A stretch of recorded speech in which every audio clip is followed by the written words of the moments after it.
Welcome guys! For today's vlog, i-review natin yung Jbl Partybox 310. But before that, just make sure to subscribe to our channel and hit that like button. And umpisa na tayo!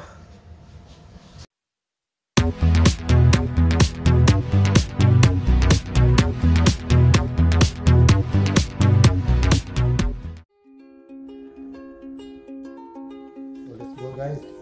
Review na natin ang Jbl Partybox 310.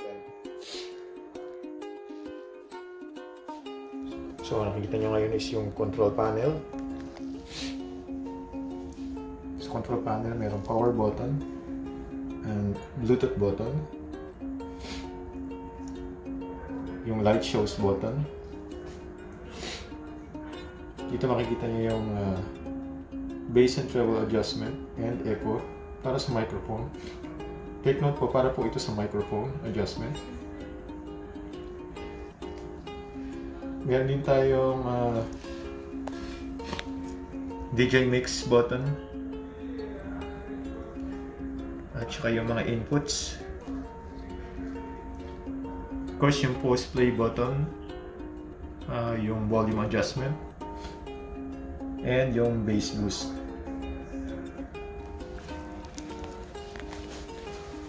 Tingnan natin yung front side niya.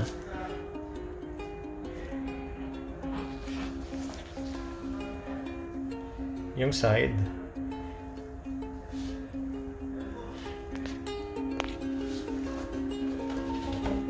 At yung back. So, andito naman yung mga connectivity niya. USB. Meron siyang dalawang microphone inputs. One dedicated para sa microphone. At yung pangalawa niya, microphone and guitar.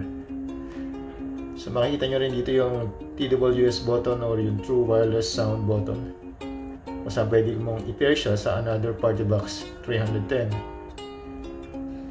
Auxiliary input. Meron din siyang 12 volts input.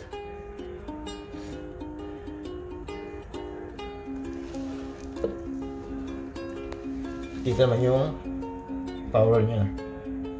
Of course, nakikita rin natin dito yung wheels. So, nakalimutan kong i-mention kanina yung tungkol sa retractable handle niya. So, paano ba natin gagamitin yun?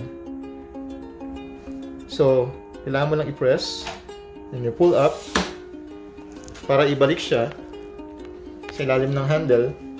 Merong button. So, press mo naman yun and then push downward. Okay, so press, pull up, press under the handle, push down.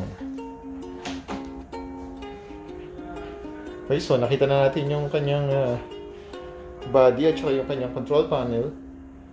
Ngayon, sound test naman tayo.